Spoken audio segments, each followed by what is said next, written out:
Iniciando la grabación. Esta es la clase de ecología para agronomía, la clase del 22 de septiembre, de las 14:30 a las 16 horas. Como tenemos un quórum digno, así que vamos a iniciar inmediatamente la clase. A medida que vayan llegando los estudiantes, los voy a ir incorporando. No tengo problema en que vayan incorporándose de a poco, mientras no supere más allá de un cuarto para las 3, momento en que yo asumo que la clase ya ha tomado vuelo.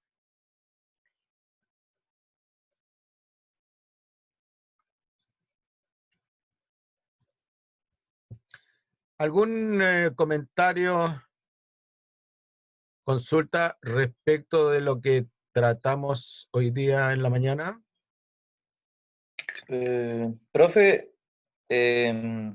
bueno, respecto a la parte de que envió la parte del perfil del ¿Nada? estudiante, Bien, qué título tiene que me tener para parece mandárselo? interesante.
Si hay personas, ver sala de espera, 6 personas, admitirlo todo.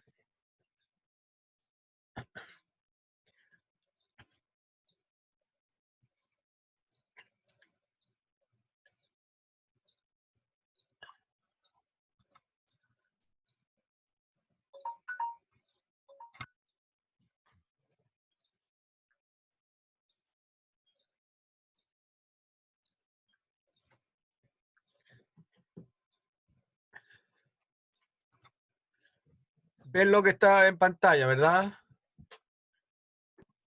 Sí, profe. Sí, profe. Jóvenes.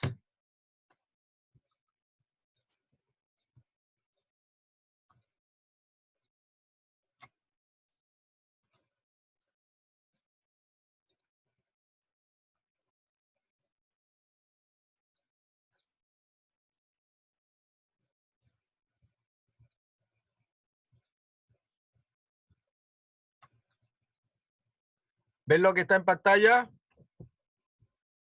Sí, profe. ¿Aló? Sí, profe. Ya, excelente. Bueno, como dije hoy día en la mañana, este curso está pensado en el perfil de egreso de usted. Por lo tanto, es un curso de ecología para estudiantes de agronomía. ¿Qué entendemos nosotros por ecología? Existen varias definiciones de ecología. Etimológicamente significa el estudio de la casa. Y sorprendente o no, ecología y economía tienen el mismo prefijo, eco, que significa, no, en una traducción lo más cercana del griego, que significa casa. Pero obviamente los griegos no le llamaban casa a la casa como le llamamos nosotros, ni tampoco hogar, tenía otro nombre, pero equivalente. Y economía quiere decir la administración de la casa, haciendo una traducción interpretativa de la etimología de la palabra.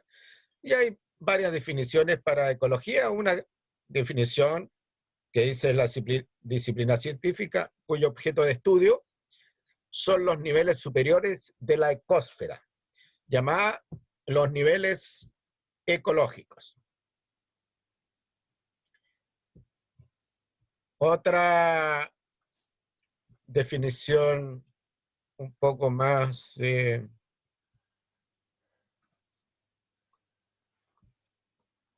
se puede agarrar un poco más, dice que ecología es la ciencia que estudia la interacción entre un organismo y su entorno. Hoy día en la mañana alguien, bueno, ¿qué importancia tiene la ecología para los agrónomos? Bueno, si usted está cultivando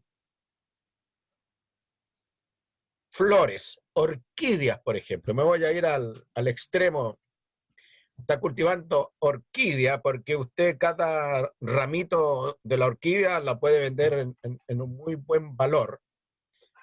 Las características del entorno donde usted está cultivando las orquídeas, un invernadero super pirulo, porque las orquídeas son difíciles de cultivar fuera de su ambiente natural, son muy exquisitas en términos de los requerimientos ambientales de la orquídea. ¿Ya? ¿Y qué entendemos por requerimientos ambientales? Bueno, las condiciones del medio ambiente donde esa planta está creciendo, donde esa planta vive. Y estos requerimientos ambientales pueden estar determinados, por ejemplo, por el nivel de humedad de su ambiente, ya sea tan en el aire como en el suelo. La presencia de algún polinizador. Hay especies de orquídeas que son polinizadas por una única especie de insectos. De la misma manera, esa especie de insecto solo recurre a la orquídea para obtener su alimento. Son exquisitas esas orquídeas. Temperatura. Nuevamente, la temperatura del aire donde está la orquídea y la temperatura del suelo. Esos son requerimientos ambientales. La radiación, la cantidad de luz que recibe. ¿En qué momento recibe cierta cantidad de luz? La calidad de la luz. Las orquídeas en condiciones naturales viven en medio de la umbría de los bosques tropicales. Entonces en algún momento reciben cierta cantidad de luz y en otro momento recibe otra cantidad de luz, y también en calidad, porque las umbrías, ¿no es cierto?, con la transformación, con el filtrado que tiene la radiación solar, desde que llega a la copa de los árboles y empieza a bajar hacia la superficie del suelo donde está la orquídea, bueno, va sufriendo transformaciones. A lo mejor la orquídea no recibe la luz solar de manera directa, sino que la recibe de manera indirecta, reflejada por las hojas de las distintas especies de árboles que hay ahí, y cada una refleja una radiación distinta. Entonces, volviendo a esta definición, que ecología es la disciplina que estudia la interacción entre el organismo y su entorno. ¿Qué se entiende por entorno? Como todo aquel que rodea a un organismo y con lo cual intercambia materia, energía e información. El ejemplo más claro respecto de una interacción ecológica lo podemos señalar para el caso nuestro. Nosotros no intercambiamos en estos momentos, en esta situación de clase remota, no intercambiamos energía, no intercambiamos materia, pero intercambiamos información. Por ejemplo, ustedes en estos momentos están recibiendo información de mi parte. No recibo nada de información de parte de usted porque no veo los rostros. Pero si alguien me pregunta, profesor, mire, no entiendo esto, ahí hay una interacción. ¿Cuál es mi respuesta? Yo me paro, escucho la pregunta y pienso un poco antes de responder la pregunta. Hay una interacción. Ciertamente, bajo las versiones presenciales, bueno, ahí estamos intercambiando materia, energía e información. Energía, bueno, ¿no es cierto? Yo contribuyo en una sala de clase, contribuyo con calor para aumentar la temperatura de la sala de clase. Cada uno de ustedes también contribuye con calor. Y si tenemos una sala de clases chica y 50 personas,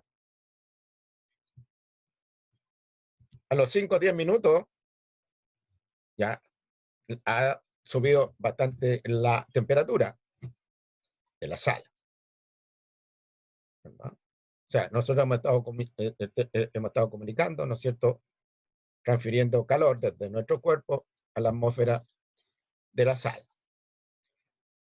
Ahora bien, si se hace mucho calor, ya, bueno, la sala nos manda una información. La temperatura se está haciendo poco agradable para nosotros, la temperatura de la sala se está haciendo poco agradable para nosotros. ¿Y cuál es la reacción nuestra? Abrimos la ventana para que se ventile y baje la temperatura, o abrimos la puerta. Bueno, cuando expiramos, eliminamos agua junto con anhídrido carbónico. Ese anhídrido carbónico se va al aire de la sala. Y cuando empieza a bajar los niveles de anhídrido carbónico, perdón, cuando empieza a subir los niveles de anhídrido carbónico, empieza a bajar los niveles de oxígeno, bueno, el sistema nos manda una información. Nos empezamos a sentir incómodos. A algunos le empieza a dar sueño. Nos aletargamos. ¿Y qué hacemos? Bueno, abrimos la ventana de la sala o la puerta para que ahora se oxigene el aire de la sala. Entonces hay un intercambio de materia, energía e información. Así que nosotros no podemos quedar con esta definición de que ecología es la disciplina científica que estudia las interacciones entre un organismo y su entorno. Estas son llamadas interacciones ecológicas, que significan el intercambio de materia, energía e información, y frente a lo cual los organismos responden, ya sea saliéndose de ese ambiente, poniéndose más activo en ese ambiente, entrando en un periodo de sopor, de hibernación, o quedándose dormido, como ocurre a veces con ustedes en las salas de clase.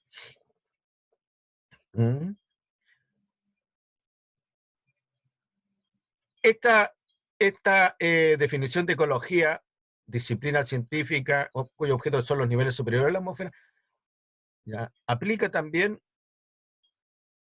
a la agronomía, porque como decía, hoy día en la mañana la gestión en agronomía, entiéndase cultivos, se hace a nivel de un a nivel de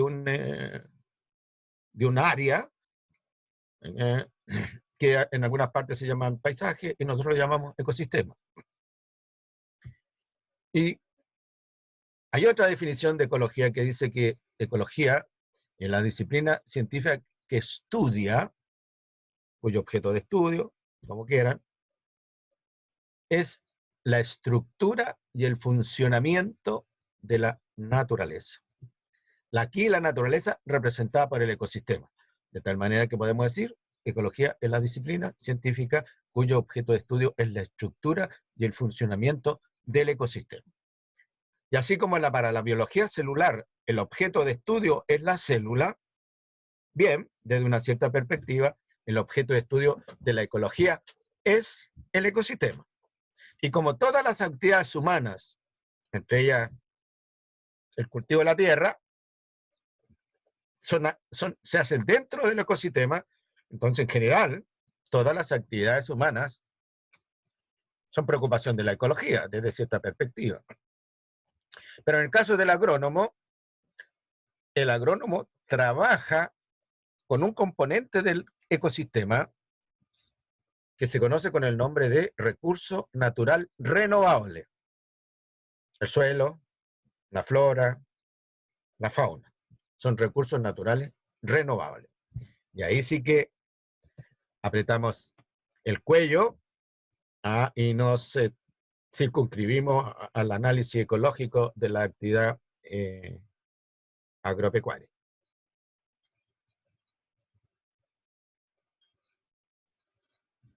Voy a eliminar entonces esta cosa de los que están llegando porque me molesta.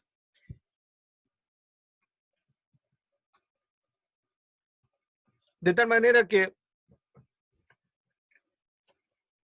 podemos usar diferentes definiciones de ecología, pero en todas ellas está implícito el concepto de interacción ecológica,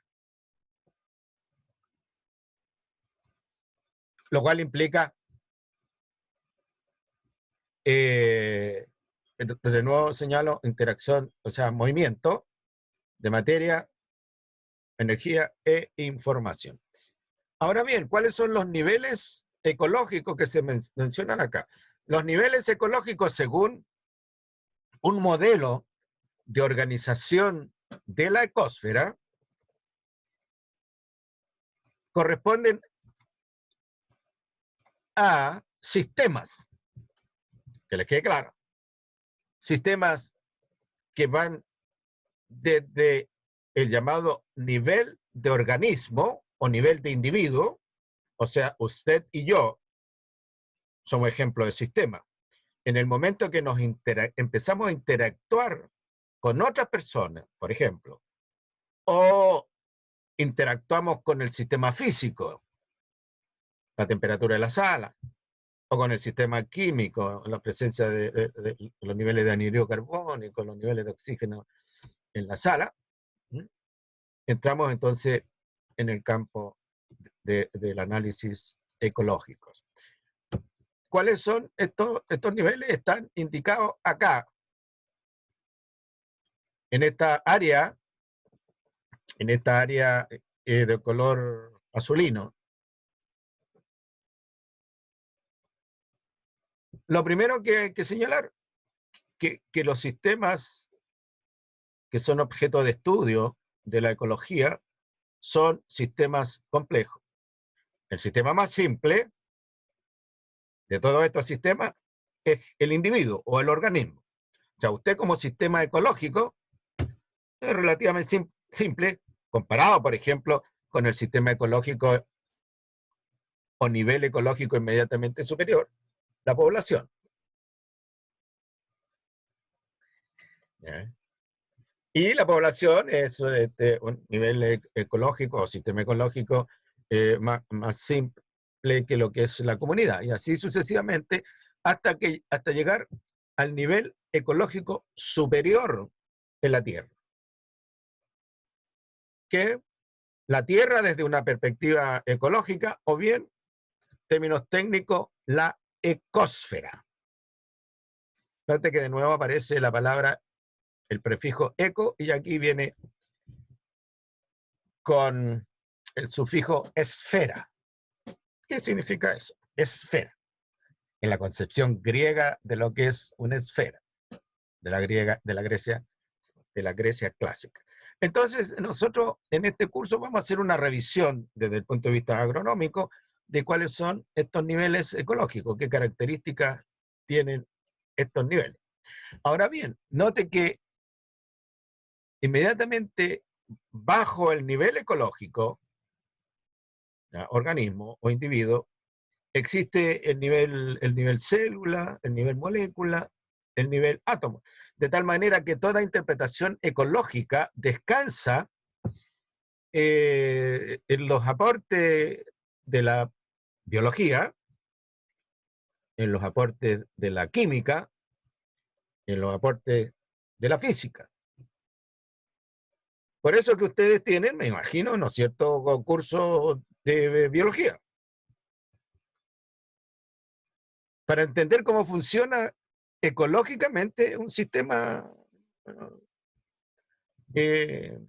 agrícola complejo.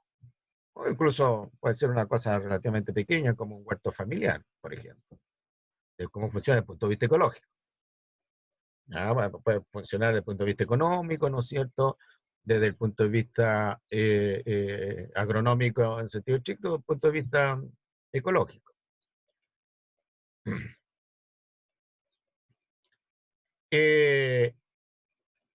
¿Por qué interesa el punto de vista ecológico? Pero el punto de vista ecológico, primero, es más englobador que el sistema con una perspectiva económica solamente. O sea, preocuparse de ganar, ganar, ganar, ¿ya? Y le vamos agregando fertilizante, por ejemplo, al suelo, y de repente se nos satura el suelo con, no sé, con nitrógeno, con azufre, qué sé yo. Y en vez de subir, la productividad del suelo empieza a bajar. ¿Ya? Lo mismo puede pasar con las técnicas agrícolas. Ya se ha demostrado que en muchas partes, por ejemplo, el arado ha sido perjudicial para la productividad natural del sistema. El arado. ¿Y para qué decir las araduras mecánicas? ¿Ya? Las araduras hechas con grandes máquinas, las cosechadoras con grandes máquinas. Momento en que el hombre cosechaba ahí como sujeto a la cosecha industrial con grandes máquinas, trigo, piense usted, qué sé yo, maíz. El impacto es distinto. Y esos son los problemas que está teniendo la agricultura industrial, que en vez de ir subiendo la producción de alimentos, por ejemplo, ha ido bajando por unidad de hectárea o por unidad de esfuerzo.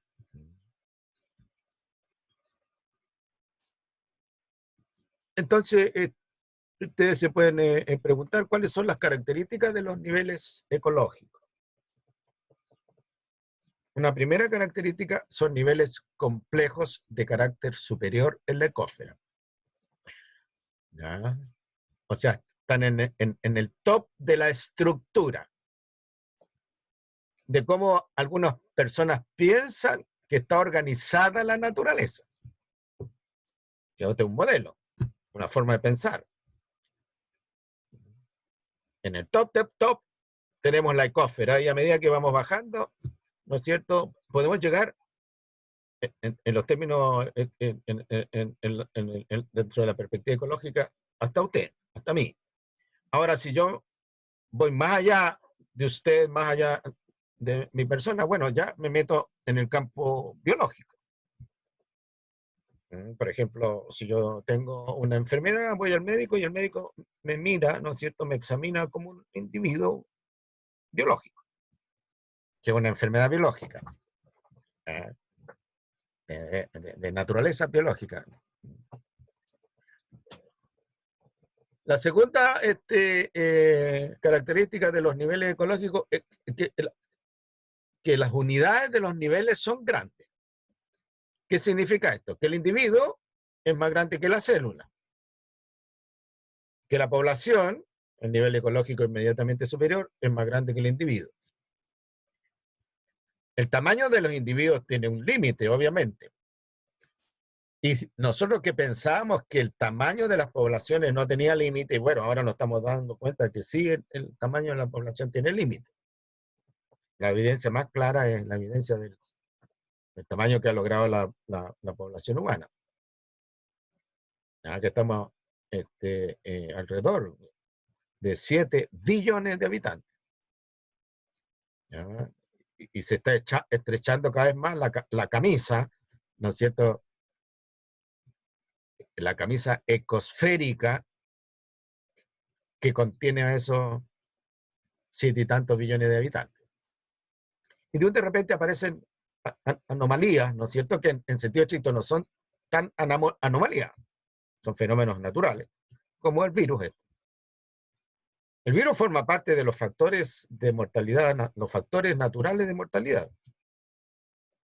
Y ahí ya nos hemos dado cuenta que a medida que aumenta la congestión de los sujetos susceptibles al virus, bueno, aumenta la propagación del virus. Y ahí está la distancia física. La explicación para la distancia física.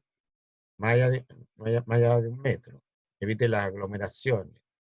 No vaya al cine. Tenga cuidado con el metro, el transporte. Cuidado con no vaya a fiesta, a carrete donde haya más de tantas personas. Ciertamente, ¿no es cierto? La población tiene una unidad grande y si nos vamos más arriba, ¿no es cierto? Como el ecosistema, la unidad está aún más grande. Segundo, los mecanismos de regulación son menos rígidos. Los límites donde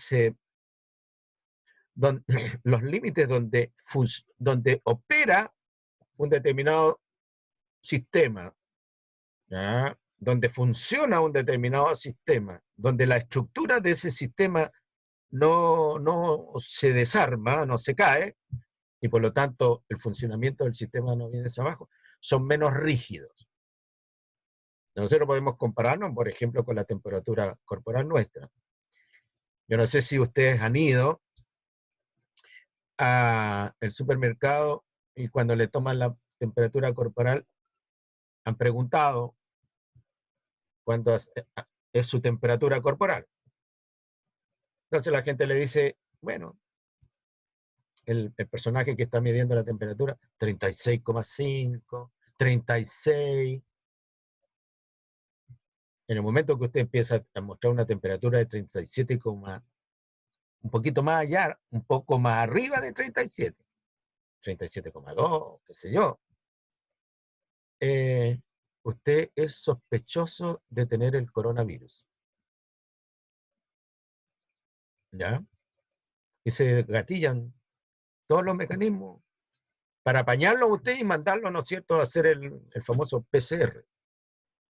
Si no tiene la enfermedad, lo sueltan, pero se lo llevan a hacer el examen. Y si tiene la enfermedad, bueno, lo aíslan. A la espera de que los síntomas de la enfermedad se le hagan más evidentes. Y les preguntan a todas las personas de su entorno, interacción ecológica, entorno, qué síntomas ha tenido en las últimas horas.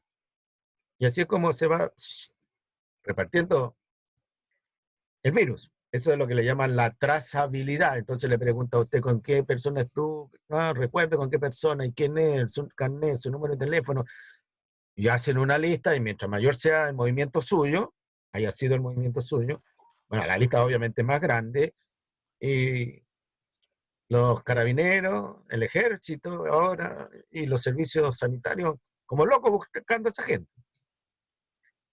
Eso se llama trazabilidad. Buscando por dónde se ha ido el virus, dónde se está repartiendo el virus. Entonces usted te dará cuenta que en el caso de la temperatura corporal son 2 o 3 grados para una temperatura corporal normal. Si la temperatura corporal suya sube sobre ciertos niveles de 37 grados, usted tiene fiebre. Y si usted tiene mayor temperatura corporal que los niveles de fiebre tiene hipertermia, ¿ya? Y eso puede significar que usted se muere de calor. Todos los sistemas biológicos, los sistemas celulares, se vienen abajo, colapsan. O bien, si usted empieza a tener temperaturas más bajas, ya en dirección a los 30 grados, qué sé yo, usted está padeciendo de hipotermia. ¿Qué es lo que le pasa a la gente que tiene accidentes en la cordillera, por ejemplo, que la temperatura corporal empieza a bajar rápidamente y ¡pap! Se muere? O las personas que tienen naufragio, se caen al agua y si el agua está muy helada, ¿no es cierto? ¡Pap! Casi instantáneamente.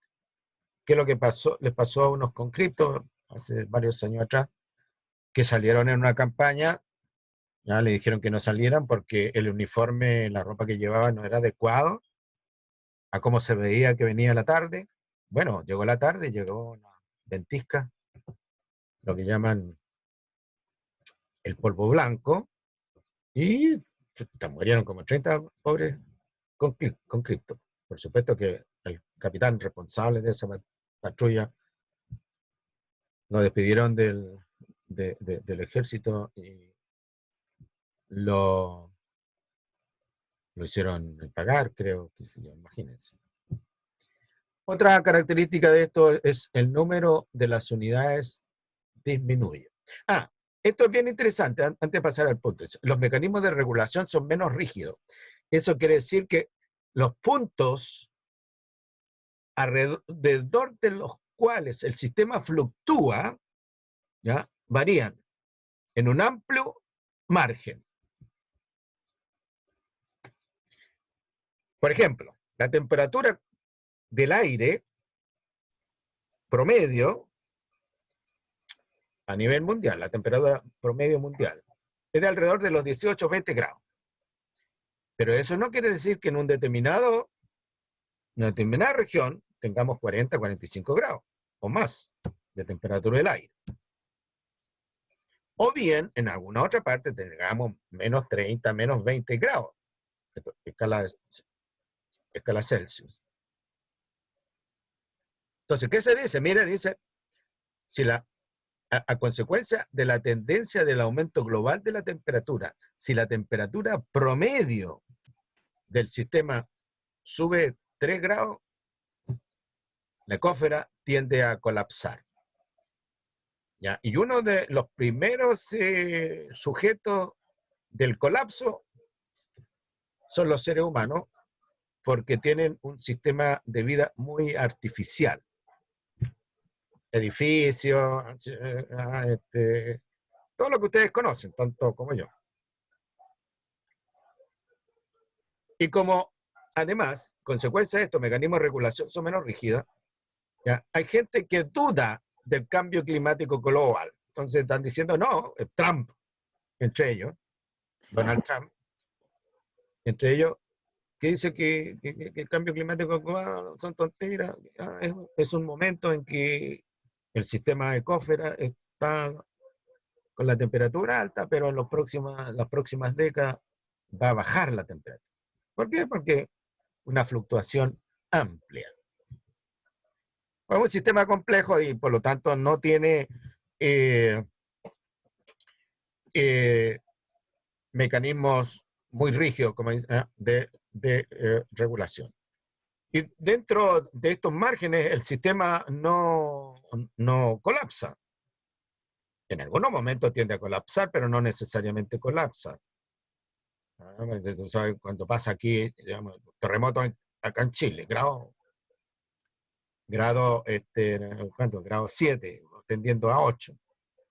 El sistema tiende a colapsar, pero afortunadamente no colapsa.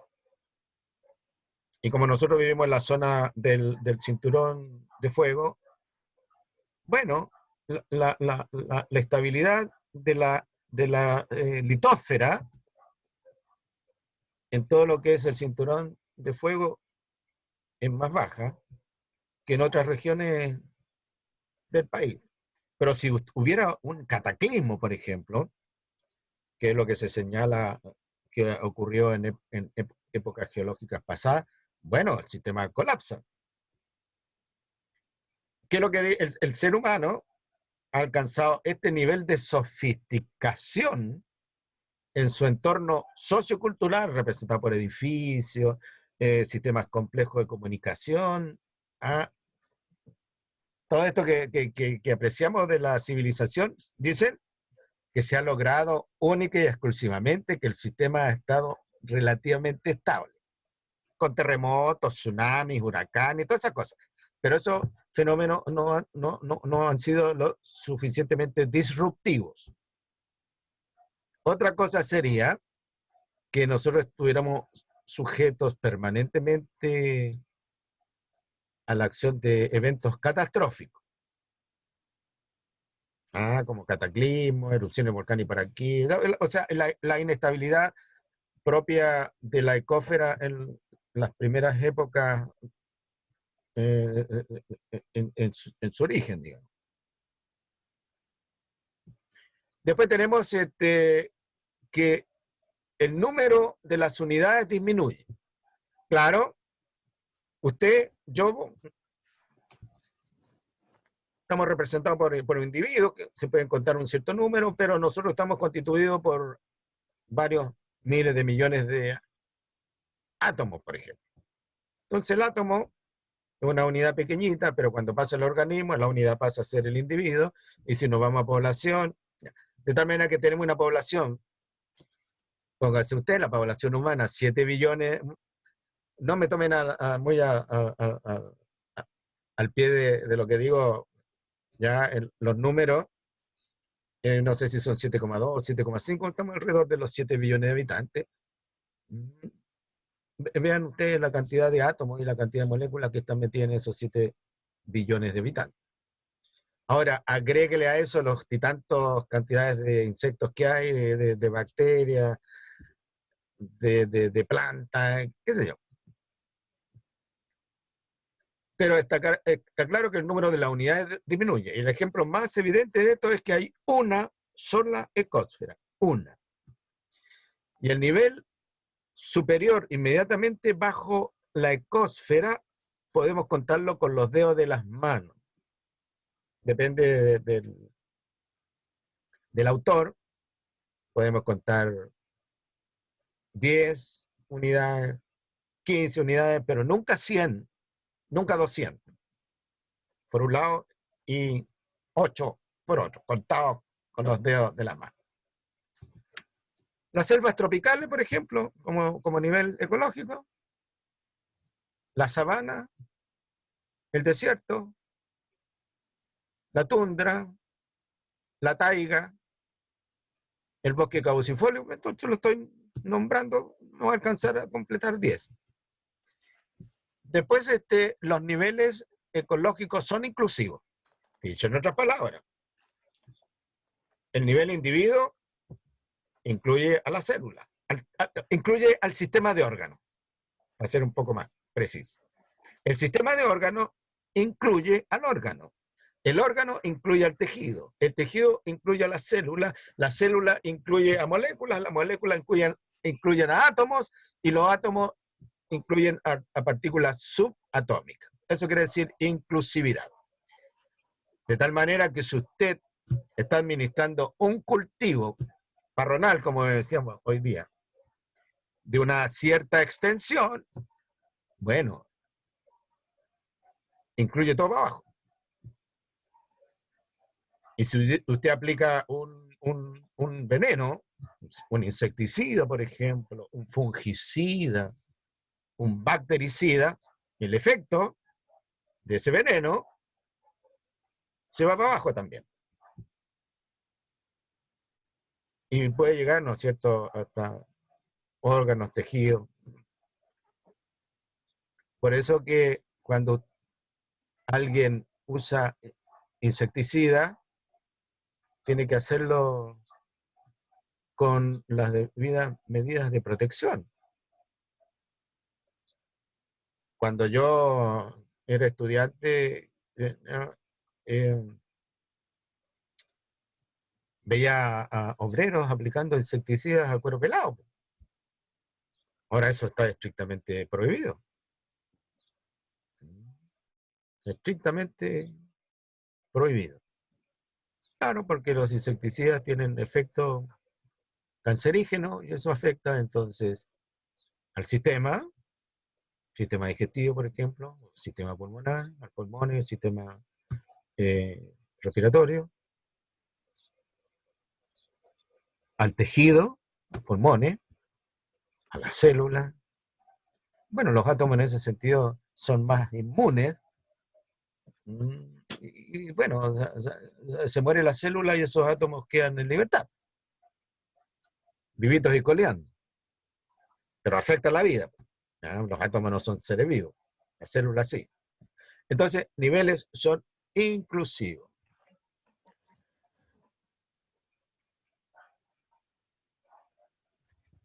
Hay otra característica que se lo voy a mencionar más adelante, que dice relación que a medida en que nosotros nos desplazamos de niveles ecológicos simples, individuos, a niveles ecológicos complejos del ecosistema, existe una tendencia a la entropía, a que el sistema se desordene.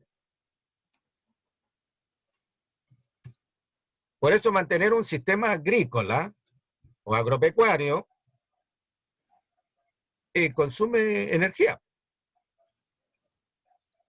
Porque si usted lo abandona a su suerte, ese sistema, bueno, el sistema colapsa. Si usted abandona una ciudad a su suerte, como lo vimos nosotros, no fue exactamente así, pero aparte de eso se vio, si usted abandona la ciudad de Santiago a su suerte, bueno, vean lo que pasa. Tiende a desordenarse. Entonces, pero para evitar que los sistemas se desordenen, se requiere energía. Entonces, la naturaleza, para evitar que sistemas complejos se desordenen, recurre a energía. Mientras mayor es el sistema, más complejo el sistema, más energía consume el sistema. En el caso nuestro, como una ciudad, que no es un sistema natural, sino un sistema artificial, bueno, ¿qué es lo que hizo el gobierno? Primero, aplicó el criterio de catástrofe nacional, energía. No funcionó. Toque de queda, energía. Forma de energía.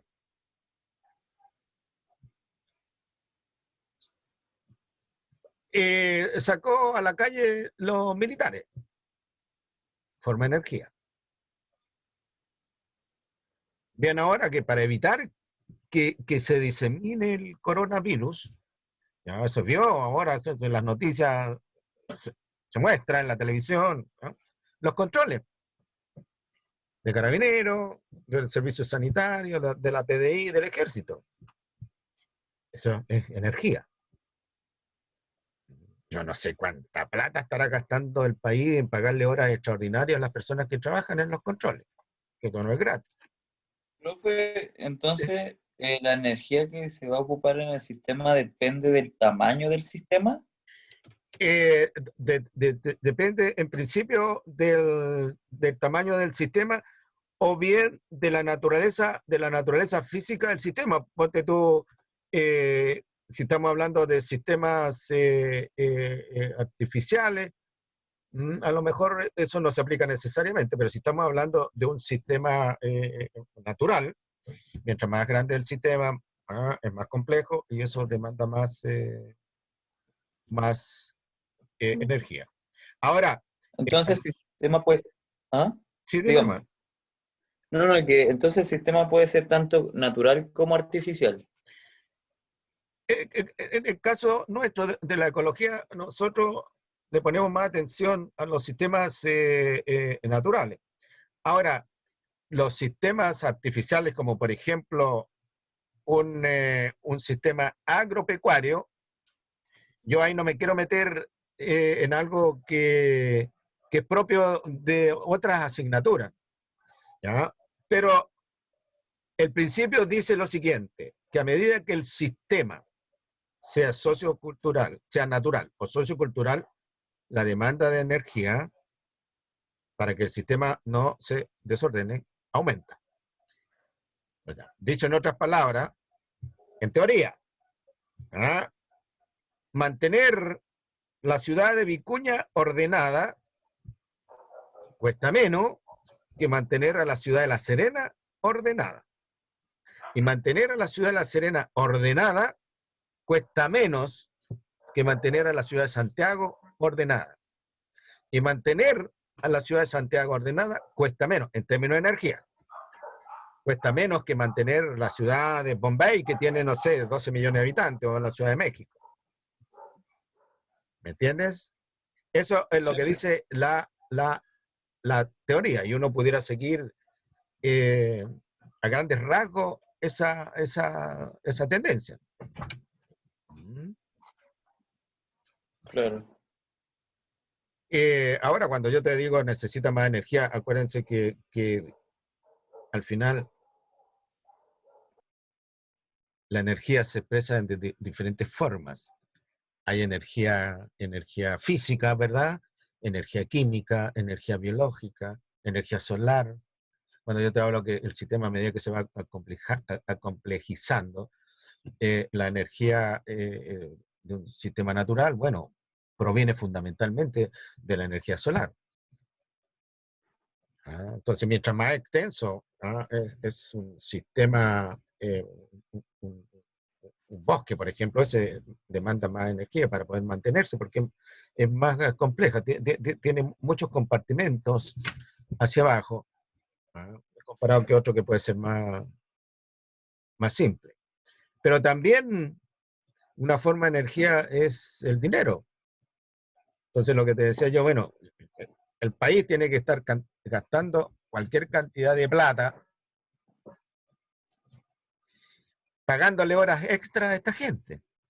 Carabineros, soldados, los funcionarios de la salud, etc. Ahora, si vamos a los últimos de los últimos, uno va a decir, ¿dónde salió la plata? Bueno, del cobre. Afortunadamente los chinos no están comprando cobre, el precio de la libra de cobre ha subido.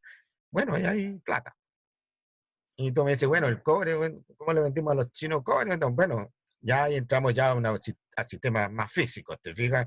La extracción del cobre, el procesamiento del cobre y el funcionamiento de las maquinarias, la energía que se utiliza, ¿no es cierto? Para ya los procesos de extracción de cobre. Fíjate a dónde llegamos. Entonces, esas no son leyes, ¿no? Sino que son tendencias que se notan en los sistemas, ya sean naturales o artificiales, pero son tendencias relativamente gruesas. Son como caminos anchos. Entonces, para concluir, a medida que aumenta ya la complejidad del sistema, la tendencia es la entropía. Cómo los sistemas evitan que se desordene es usando energía. De tal manera que un sistema complejo es en términos energéticos más demandante que un sistema simple. Ejemplo, tú como sistema para poder funcionar necesitas una cierta ingesta de calorías al día. No para aumentar de peso ni para disminuir, sino que para estar en un peso relativamente constante. Multiplícalo eso por la población mundial, 7 y tantos billones. El salto de energía que hay para que la población mundial no se entropice. ¿Qué podría pasar? Dame tú un ejemplo. de un ejemplo de entropía a la población mundial. Eh, un ejemplo.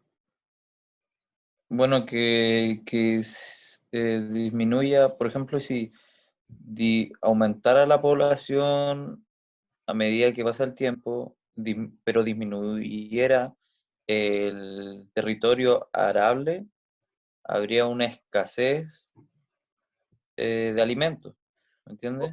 Obviamente habría escasez de alimentos, lo cual significa aumento de enfermedades, ya Claro, muerte de personas, niños desnutridos, etcétera. Y como nosotros somos, ¿no es cierto?, seres con un lado humano, bueno, eso nos chocaría, claro, ¿no? y también Y por con, el mismo hecho, habrían, por ejemplo, en el ámbito humano, habrían propagandas para evitar altas tasas de natalidad, eh, que se controle un poco a través de las redes de fíjate información, que peor que eso, etcétera. habrían primero hambrunas que en algunas de las regiones del Claro, mundo no se podrían controlar. Y segundo, guerra. Ya, si ya claro, en algunos países africanos hay guerra por el agua. claro. Profe, de hecho que usted nombró eso de los 7.000 millones de habitantes y al tiro me puse a buscar, po. Y sale que hay una proyección de que ahora en 2020 hay 7.700 millones de habitantes siete coma y para siete billones, claro, claro, y para el año 2050 se esperan 9,7, claro. o sea, 2.000 millones de habitantes más y Nada, o que sea, perdón, el tiempo en que eso te aumenta 30 años, se va reduciendo de manera cada vez dramática. O sea, la claro, especie humana en llegar al primer millón de habitantes, no sé cuántos años se demoró. ¿Ya? Ahora, el problema, ¿cuál es el problema con la población humana? que Que somos consumistas. Mm, algunos expertos dicen que la ecosfera no es capaz de sostener, de soportar más allá de 14 billones de habitantes. claro, Algunos mueven, algunos mueven el número un poquito más allá. Entonces, ¿cuál es la salida? ¿Ah? ¿Qué es lo que hacen todas las poblaciones cuando el territorio se está haciendo estrecho, pequeño, en términos relativos? Emigra. expandirse hacia arriba, ¿Hacia dónde? edificios, ¿No? ¿cómo se dice? Verticalmente. La expansión vertical lo único que hace es evitar, ¿no es cierto?, la expansión horizontal, pero no te reduce el número de individuos y genera los que se llaman ahora los guetos urbanos. Hay toda una controversia en Santiago respecto de gente que vive hacinada en estos edificios de departamentos, que era uno de los miedos que había, que uno de estos edificios de Santiago se contaminara completo con coronavirus. Ah, Ya, y hay gente cuando se llama que a la hora del trabajo, en la mañana, tiene que hacer fila para bajar de su departamento. Y a la hora de subir, después del trabajo, a ir a su departamento, la gente tiene que hacer fila para subir un ascensor. Y por supuesto que ahí se producen las peleas, ya, y los contagios, ¿no?, el claro, el coronavirus. hacinamiento Y finalmente. exactamente. Bueno, algunos dicen que por eso que estamos tan apurados. Si ustedes escuchan al profesor de la masa, que dice que, bueno, hay que apurarse buscando planetas colonizables, porque la Claro. única manera, ¿no es cierto?, de poder pasar de la capacidad máxima de sostenimiento de la Tierra respecto al ser humano es irse fuera, Trasladarse. irse fuera, fuera. Ya. Ese es uno de los problemas ecológicos relacionados con la población mundial. Ahora, probablemente a ustedes le va a tocar, si no a usted, a sus nietos o a los hijos de sus nietos, tocar vivir ese panorama. Como a usted le está tocando presenciar este coronavirus, ¿no es cierto?, esta pandemia que es la primera en la historia de la humanidad que tiene una distribución global en sentido estricto. ¿Ya? No sé si les dije a ustedes, pero he ido repitiendo la monserga en distintos cursos. En la Edad Media tuvimos la peste bubónica, mató alrededor de 60 millones de habitantes, pero se concentró fundamentalmente en Europa. Y la gente se movía bien en Europa, pues Europa no es tan grande para moverse, ¿no? A caballo, a pie, etc. ¿Ya? Pero no se registraron muertes ni la enfermedad en América. Ya había gente en Norteamérica, en Sudamérica y en América Central, en Asia, en África. Pero ahora son pocos los espacios donde el virus no se ha manifestado. Incluso los pocos espacios son una prueba de la capacidad del virus de meterse por todos lados. Porque yo estoy seguro en esos pocos espacios el acceso está restringido. Yo no sé si será en estos momentos, no he leído yo, será llegar y entrar al Tíbet, por ejemplo, para ir a las montañas del Himalaya, o ir al Alaska. Seguro que están de acceso restringido. Piense lo que pasó en Isla Pascua, Juan Fernández, que el acceso estaba restringido. Y aún así creo que en Isla Pascua encontraron los casos. Porque una vez que se instalan, no salen de ahí. Eso ustedes lo van a saber en términos de control de plaga. Cuando se introduce una plaga,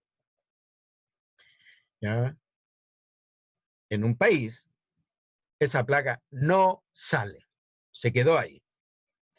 Podemos matar el 90% de los bichos, pero ese 10% es el reservorio. Ahora usted notará, usted comprenderá que matar al 10% de los bichos es relativamente barato. No, nunca el control de los bichos es barato, ¿no? Relativamente barato. Llevarlo al 20% aumenta el costo. Por cada bicho muerto, el costo es mayor. Quiere subir al 40%, al 60%, aumenta el costo por bicho muerto.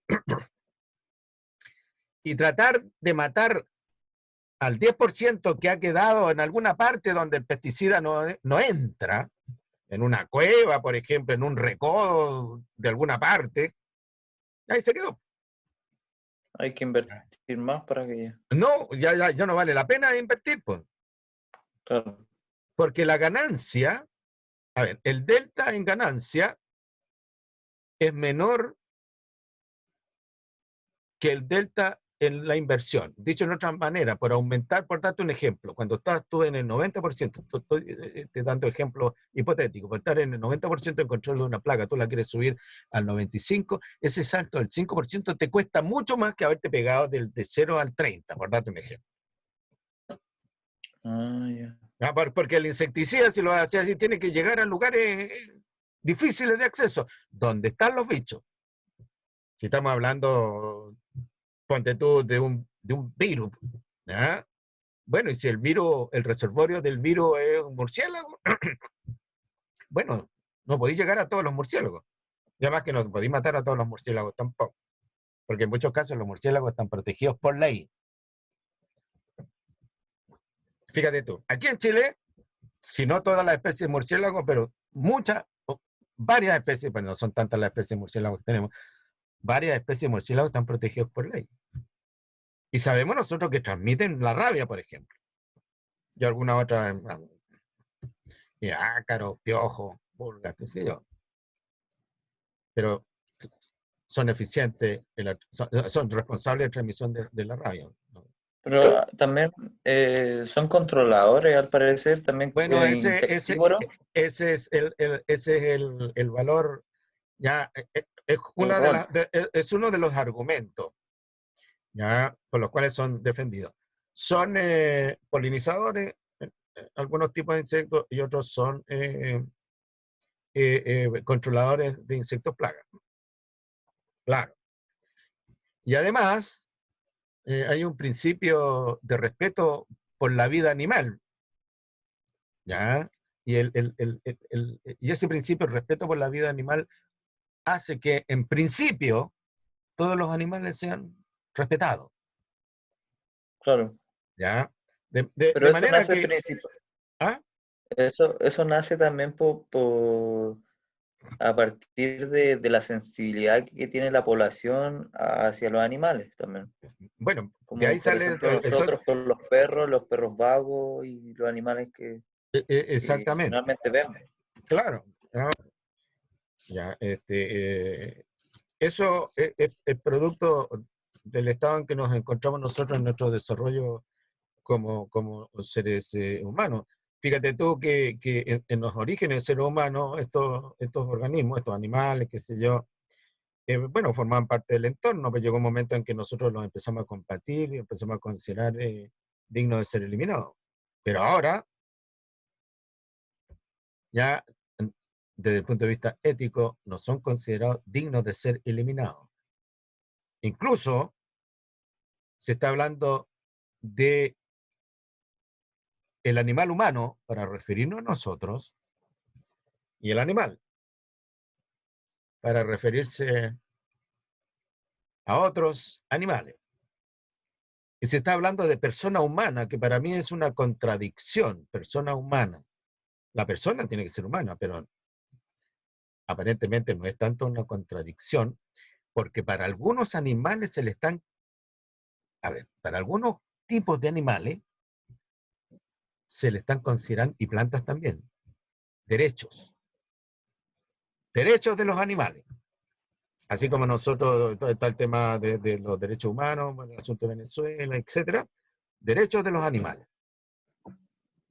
Y una mascota tuya tiene el derecho a ser alimentada por ti, querida por ti, cuidada por ti. Claro, esa es la ley, ¿cómo se llama? Hay una ley que sacaron acá en Exactamente, Chile. una ley la ley de las mascotas. Pero ¿de dónde nació? Solito, Primero nació, ¿no es cierto?, de estos movimientos animalistas, tenencia responsable. claro, de estos movimientos animalistas, porque muchas personas empezaron a reconocer con ley o sin ley que otros seres vivos, así como nosotros, tienen derechos. Los animales silvestres tienen derecho a existir, no pueden ser perseguidos por los ganaderos, no, por los agricultores, etc.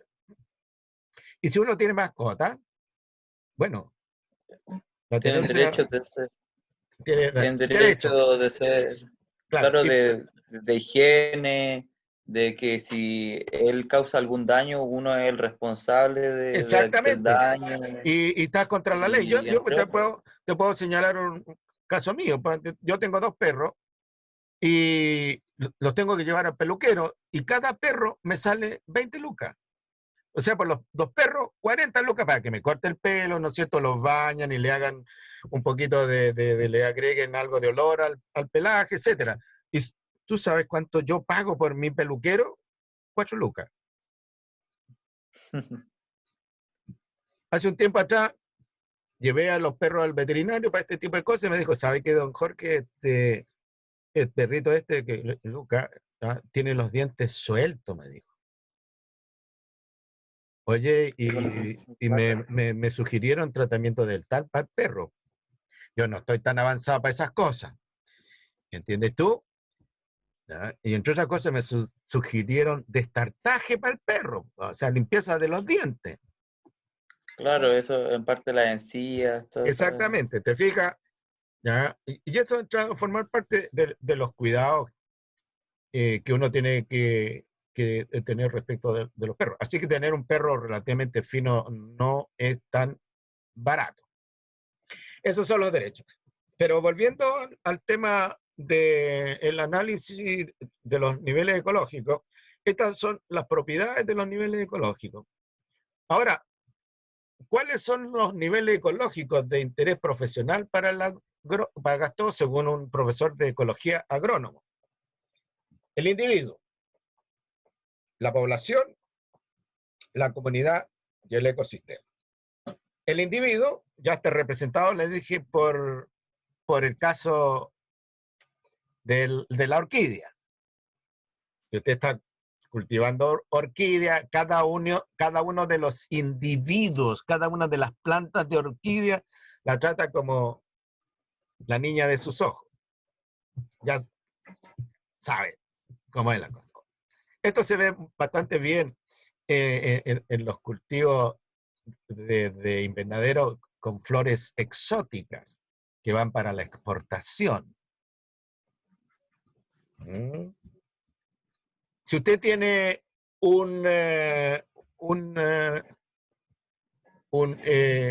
si usted está a cargo de un cultivo de frutal, palto, por ejemplo, ahí tiene la población.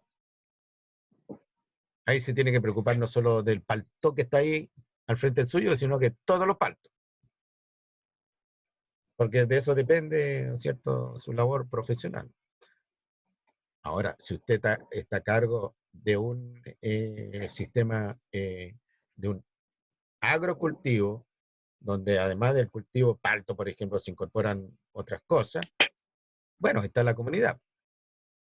Y si ahora tiene un agroecosistema, ahí tiene el ecosistema.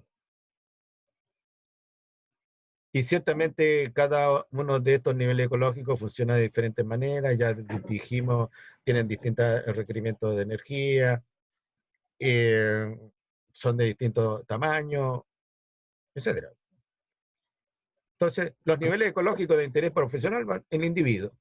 Entonces, si usted se va a dedicar a cultivos flores exquisitas de exportación, va a tener que ser muy conocedor de los requerimientos ambientales de la flor. Hablemos un híbrido, hablemos de orquídea, hablemos de ese tipo de cultivo. Usted se dedica a la mejora genética, por ejemplo, ¿no es cierto?, en invernadero, bueno, ahí los requerimientos del híbrido, en términos de agua, en términos de nutrientes, en términos de suelo, en términos de temperatura, en términos de radiación, etc. Y así se va para el otro extremo. Ahora, tener un agroecosistema bajo invernadero probablemente existe en alguna parte del mundo, pero no es lo más frecuente, pues los agroecosistemas generalmente ocupan grandes extensiones de terreno y por lo tanto ya funcionan a nivel de paisaje. Yo no sé si ustedes han visto en películas las extensiones de maíz que hay en Estados Unidos. Paisaje dominado por maíz. O lo que puede haber en Argentina, por ejemplo, con el trigo, y hay otro que el sorgo. Ahora, si tenemos sorgo, que está relativamente seco, imagínense la vulnerabilidad del sistema frente a los fuegos, al fuego. Entonces son yesca que arde con una tremenda o al ataque de langosta. O al ataque de otro tipo de insectos masticadores. Entonces, cada nivel ecológico tiene una estructura distinta, demanda de un cierto conocimiento. Unas son más acotadas al individuo, otras son más acotadas a la población, otras más acotadas a la comunidad. Bueno, entonces, esto responde un poco a la pregunta que me hicieron, ¿cuál puede ser el interés de tener conocimiento ecológico? Bueno, de partida, ¿cuáles son los niveles ecológicos de interés profesional para el agrónomo? El individuo, ¿no?, trabajando, qué sé yo, en invernadero, atendiendo, ya le dije, la joyita ahí, la población, un cultivo relativamente pequeño, de poca extensión, la comunidad una cosa más compleja, incorporando otro tipo de cosas, y el agroecosistema, que incorpora el paisaje, la parte física y química del paisaje. Todo esto lo vamos a analizar nosotros con un poquito más de detalle en las próximas clases. Bueno, ¿alguna pregunta, comentario, observación? Sí. Respecto a la comunidad, un ejemplo de ello, para, por ejemplo, el interés profesional de un agrónomo, ¿cuál sería un cultivo que tenga multiespecies? Siempre en, eh, siempre en un cultivo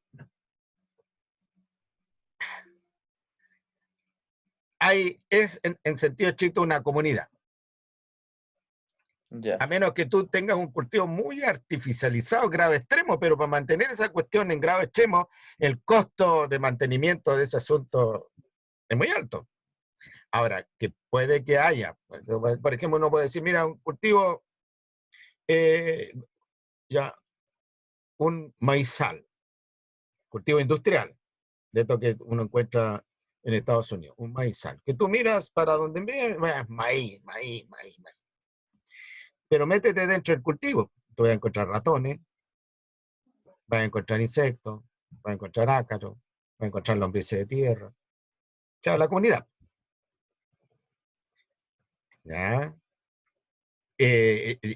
Yo creo que tú tener un cultivo puro, puro, ya es en cuestiones muy artificializadas que yo no te podría citar algún ejemplo. Estoy tratando de pensar y los ejemplos que te podría dar son ejemplos de invernaderos, que sé yo, donde hay mucho control ahí. Pero a campo traviesa, no. Aun cuando una mirada superficial, creas tú, porque en el paisaje domina el maíz o domina el trigo, solo hay trigo, solo hay maíz. Porque de otra manera, ¿no es cierto? No tendríamos problemas de plaga o de enfermedades. Porque hay ratones que viven ahí, hay pájaros que viven ahí, o si no, están dentro de la periferia. Hay ácaros, hay insectos, hay bacterias. O sea, ciertamente, los cultivos comparados con sistemas naturales son menos diversos.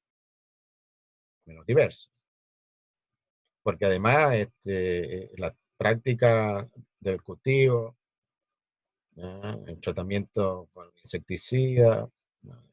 O pesticida en general, llevan que el cultivo sea relativamente simple. Pero a cero, solo la planta es de interés, no creo. Tal vez en alguna escena de ciencia ficción puede que exista, ¿ya? Pero en condiciones en la Tierra, a campo traviesa y de un cierto tamaño. Entonces, por eso que a veces aparecen los brotes de hongo en un cultivo, pues porque están presentes dando vueltas ahí. O de claro. repente aparece un ataque de langosta, es porque están dando vueltas por ahí. Se les presentan las condiciones favorables. ¿Ya? Fíjate tú, condiciones favorables de temperatura, humedad y alimento que benefician al individuo, pero no solo benefician a un solo individuo, porque si benefician a un solo individuo, no importa, benefician a ese individuo y a los N individuos que están con él ahí. Claro, Y donde de repente eh, adquieren conductas reproductivas, como las langostas, que hacen que estos se transformen, se congreguen primero, y cuando logran un cierto tamaño, ¡pum!, se van al cultivo. hay, también existen individuos que actúan de forma simbiote, ¿o no? Simbionte. ¿Simbionte con qué? Por ejemplo, yo sé que hay, hay un tipo de semilla, la cual tiene los pájaros, sería el transporte activo al consumirla. Esta semilla en vuelo, los pájaros la defecan, cae a un árbol o hasta un mismo cactus y esta semilla tiene como por decirlo así, una ramificación que se conecta al sistema circulatorio de la planta.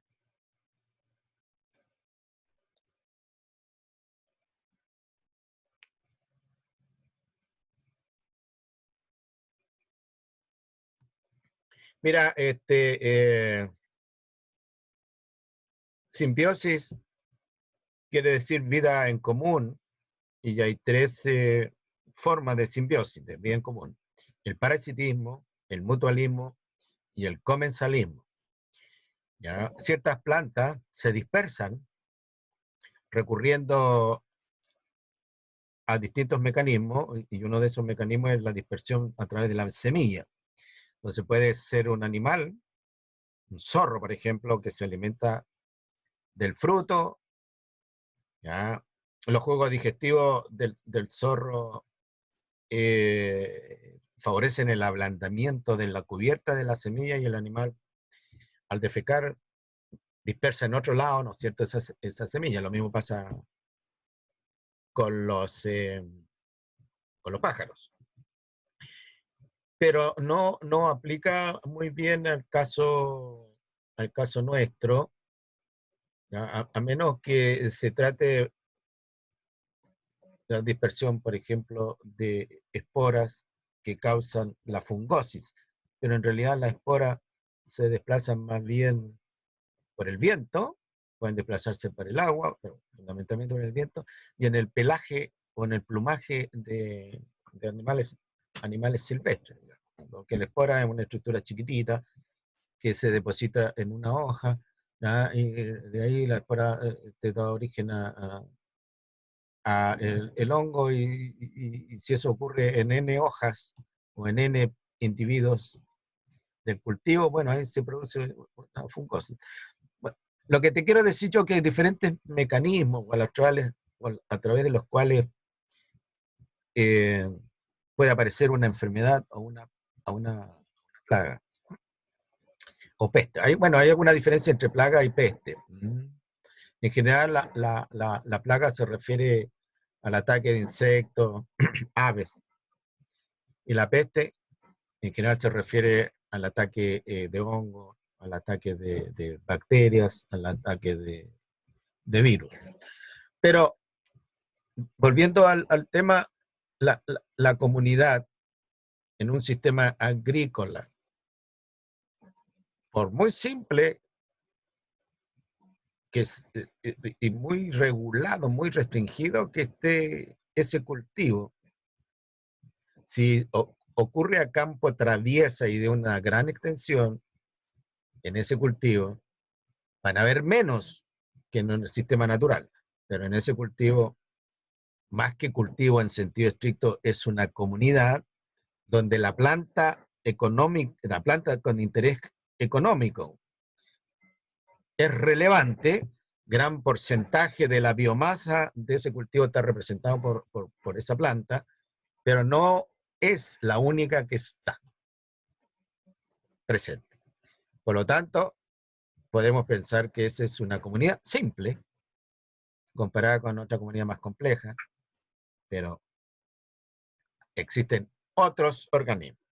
Es la única manera que podemos explicar entonces el surgimiento de plagas, surgimiento de enfermedades en estos sistemas que te digo yo, campo traviesa, grandes extensiones. Ahora, para mantener la comunidad que interesa aquí desde el punto de vista económico, una plantación, lo más simple posible, y tratando de dejar solo la especie que importa, los costos son muy altos, porque tú tienes que eliminar a los otros que viven ahí. ¿Y cómo los eliminas? Con ciertas prácticas agrícolas, ¿no es cierto? Pero fundamentalmente los eliminas con pesticidas, que puedes aplicar en un avión, por ejemplo. Pesticidas, de cualquier tipo, o fungicida, raticida, no, raticida lo pones ahí, qué sé yo, pero pueden ser fungicida, lo que te matan las enfermedades virales, eh, insecticida, pero el costo es, es alto. Así que por lo general, bueno, aplica también el principio de que, bueno, te quedas con con la presencia de algunos ratones ahí, mientras no hagan daño económico, porque los animales tienen que comer, mientras no hagan daño económico. Ese los agrónomos lo tienen que definir, daño económico. Que hayan algunos pájaros que se coman ahí el fruto, las semillas, que hay algunas bacterias que enfermen ahí las plantas y se mueren las plantas. Pero mientras no ocurra daño económico, si ocurre daño económico, nosotros estamos en problemas que tenemos que controlar. Y por lo tanto, tenemos que invertir energía para el control de eso. De tal manera que hay una suerte de trade-off que le llaman. Tanto acepto por este lado, pero con el compromiso que no hay daño económico. Ya, las liebres, acepto que vivan liebres, pero mientras no me frieguen, qué sé yo. Porque si yo quiero eliminar las liebres, el acceso de las liebres, fíjate tú, para que las liebres no destruyan una planta, una plantación forestal que tú estás tratando de tirar para arriba, para que las plantas no te coman la plantita, qué sé yo, de 15 centímetros, que está rica, ¿ya? Sabrosa para las liebres. Puta, tenéis que encerrar cada individuo de esas plantitas con una malla de metal. ¿Ya? Miren el costo que eso tiene. Si estamos hablando de una reforestación grande. Y además le tienes que agregar, para que la plantita no se muera, ¿ya? Agua en cantidades que te demanda el individuo, nutrientes, fíjate el costo. Por lo tanto, de nuevo, en el caso de para erradicar una plaga, mientras tú al erradicar una plaga, ya, es el mismo principio de erradicar la enfermedad, pero en alguna parte te quedan los bicharracos causantes de la plaga. Si las condiciones ambientales le son favorables a esos bicharracos, esos se empiezan a reproducir como locos. Y en busca del alimento, se van al cultivo. ¿Me entiendes? ¿Qué es la dinámica de la naturaleza? Que hace sufrir a los agrónomos. ¿Cuál ha sido la primera, la aproximación a partir de los años 60 del siglo pasado, 1960, 1970? Aplicar insecticidas como locos, sin destajo. Bueno, pero de repente los biólogos, los ecólogos, los mismos agricultores, se empezaron a dar cuenta que la comunidad se estaba simplificando. Y hay un caso muy interesante de un libro que se llama La Primavera Silenciosa. Una bióloga, no sé si es bióloga marina, fíjate, bióloga que iba a pasar las vacaciones de verano al campo, allá en Estados Unidos, y ella tenía el recuerdo de que cuando iba en verano, ¿cierto?, lleno de pájaros, y la bulla, los pájaros, y era observadora de pájaros, etc. Y a medida que fue entrando en edad, la señora se empezó a dar cuenta que había cada vez menos pájaros en el área. Y empezó a investigar a la mujer. Y encontró que en los huevos de esos pájaros había DDT, un insecticida que se usó en la Guerra Mundial para matar mosquitos por allá por las Filipinas, en la guerra con los japoneses, para poder controlar la malaria. Tambores de DDT desde Estados Unidos hacia las islas allá del Pacífico Sur. Hay una película, una serie, la Band of Brothers se llama, Pacífico Sur, la guerra del Pacífico Sur. Les recomiendo que la vean, muy interesante. Muchachos jóvenes como usted murieron cualquier cantidad. Bueno, los trasladaron en secreto, como guerra, como arma secreta. Y así salvaron de la muerte por malaria, no por las balas de los japoneses, por malaria, a muchos soldados norteamericanos. Y a partir de eso, el DDT se hizo famoso en Estados Unidos, y aquí también. Pero nos dimos cuenta, o sea, se dieron cuenta que el DDT alteraba el metabolismo del calcio y se concentraba en las cadenas tróficas, en los niveles superiores de la cadena trófica. Aves de presa, aves cantoras que se alimentan de cosas. Y al afectar el metabolismo del calcio, afectaba el huevo, la dureza del huevo. Por lo tanto, los huevos se rompían cuando eran empollados por las hembras. Y si se los rompían esos huevos, se morían los polluelos. Pero ¿dónde resultó el pánico generalizado? ¿Ah? Que se encontró DDT en la leche materna del ser humano.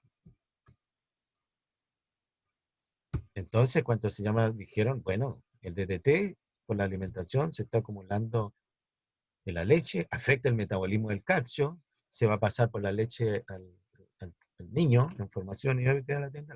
Y el DDT está prohibido. Aquí de vez en cuando, aquí también está prohibido, pero de vez en cuando lo usan porque es muy buen insecticida. Pero está prohibido.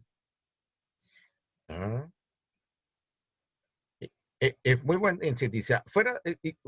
El DDT fuera de afectar el metabolismo del calcio, el DDT dura años en el sistema. No se degrada.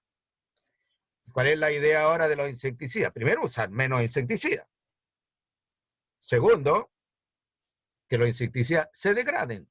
Y tercero, que sean específicos. Si yo voy a matar a la polilla del maíz, porque me estamos causando problemas, mato la polilla del maíz pero no me voy a matar a la polilla de la otra cosa, a la polilla del palto. Si tengo que controlar la polilla del palto, lo haré con el otro insecticida. Pero la aproximación más generalizada es recurrir a la agricultura ecológica, donde el uso de insecticidas, el uso de fertilizantes, el uso de químicos en general, se reduce al máximo.